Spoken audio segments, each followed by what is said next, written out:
It is said that there are two sides to everything. For the past year, I spent a lot of time criticizing Aikido and its lacks, and rarely did I speak about the good sides of it. Having practiced it for more than 14 years, surely I learned not only about its flaws, but also about many positive aspects that it offers, which I've left unsaid of. Thus, in this martial arts journey video, I'll be sharing the good things that I've learned in Aikido. Aikido oftentimes is referred to as a more philosophical martial arts practice, and that was also my experience of it. Its founder, Morihei Ueshiba, also known as O-sensei, was a deeply spiritual and religious person, and he spent a lot of time teaching about how Aikido should be an art of peace and how it should help a person grow as an individual.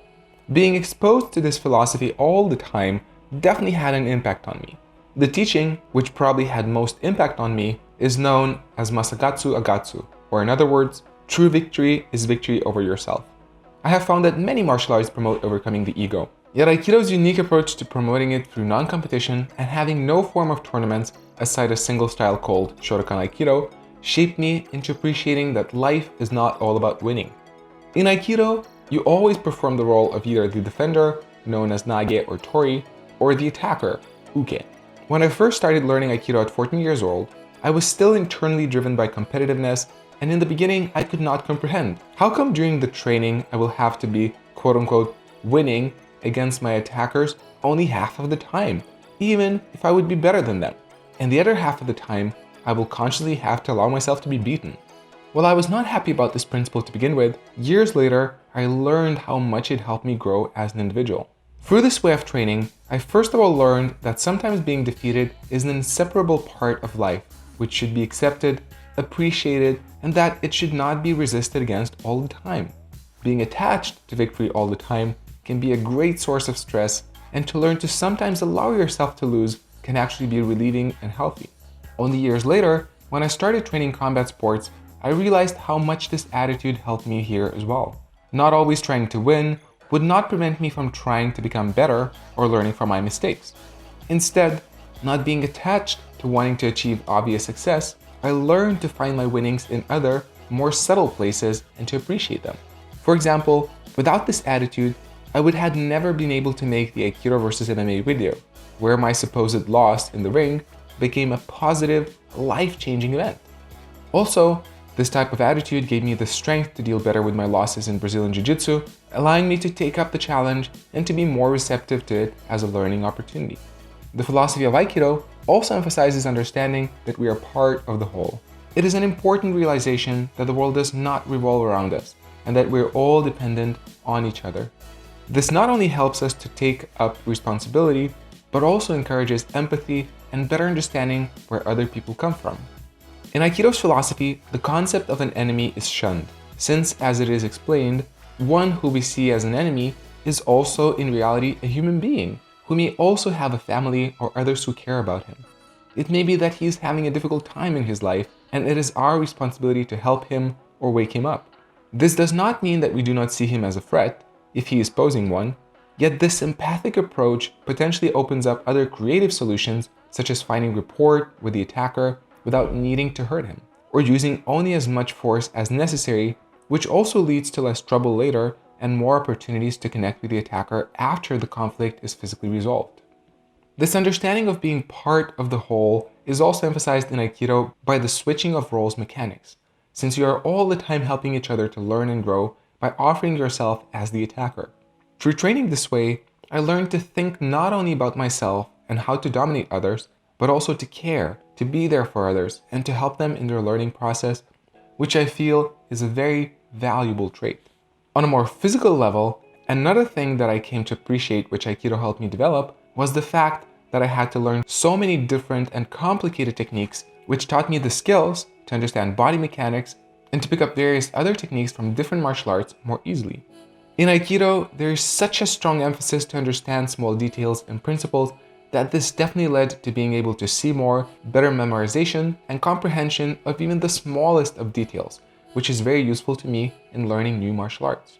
Last of all, I would mention the emphasis on body and spatial awareness of feeling distance, positioning, and being able to understand how the body works in general. Learning various falls and receiving techniques known as ukemi, working on weapon forms, training with multiple attackers who would offer pushing pressure, and finding ways to avoid them and to not become overwhelmed, all give a better understanding of body and space dynamics, which is very useful of being aware in general, and yet again when learning other martial arts. It is funny that many speak of Aikido having been more effective in the past, since its students were primarily experts in other martial arts such as Judo or Karate and added Aikido on top of their training to become complete martial artists. Exploring my own experience, it almost seems that the opposite has happened. While Aikido by no means made me an effective striker, grappler, or fighter, in my observation, it prepared my body and mind to be much more receptive in learning other practices, acting almost as a trampoline. Would that make me say that all Aikido practitioners should move on to other martial arts after practicing Aikido for a while? While I am very supportive to cross-training, I would not necessarily say so. It really depends on what the person wants to learn. If someone is seeking a way of life, a philosophy expressed through movement, which makes a person more receptive and more physically aware, Aikido can be perfect for such a person. Many misunderstand me, that when I talk negatively about Aikido, they think that I see no value in Aikido whatsoever. In truth, my main concern is only for the people who believe that Aikido is teaching something which it does not, which is the experience I went through myself. For years I believed that I am learning self-defense and how to become a better fighter through Aikido, and when I realized I did not learn that, that drove me to want to fill this newly discovered void in myself, and that's why I started other martial arts. I also feel responsible to raise other people's awareness about what Aikido does not offer, so that others would not seek for something in it that they will not find, and that this realization for them would come sooner than later. Yet does that mean Aikido is inherently bad? Of course not. Each practice has something of value to offer. It is simply our responsibility to stay conscious of what we really want to learn and of the best way to do that. For the last few years, when I still taught Aikido, I was already conscious that it was not a self-defense practice. I would tell that straight away to my new students who would come for the first time to my dojo to not expect to learn self-defense. It would drive some people away, yet those who stayed were the ones who had no interest in fighting or self-defense. They simply wanted to become a better version of themselves through movement and the philosophy that Aikido offered. They wanted to get more in touch with Eastern martial arts without the need to actually fight. These same people would not yet fit in a Judo, BJJ, or Karate dojo, and Aikido was the perfect solution for them. Aikido definitely has its place in the world. It just needs to become clear on what it is and what it offers, and each Aikido practitioner should appreciate their practice for what it gives them and to not be afraid to sometimes look elsewhere if the answer they're seeking is not within their practice.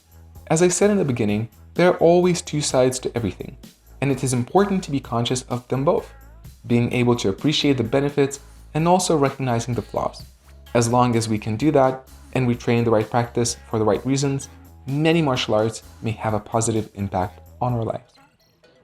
I hope this short video helped you better understand my relationship with Aikido and what I took from it. What did you learn in Aikido or your practice that is still valuable to you? Let me know in the comments. If you liked the video, make sure to subscribe. This was Rokas, and I wish you to own your journey.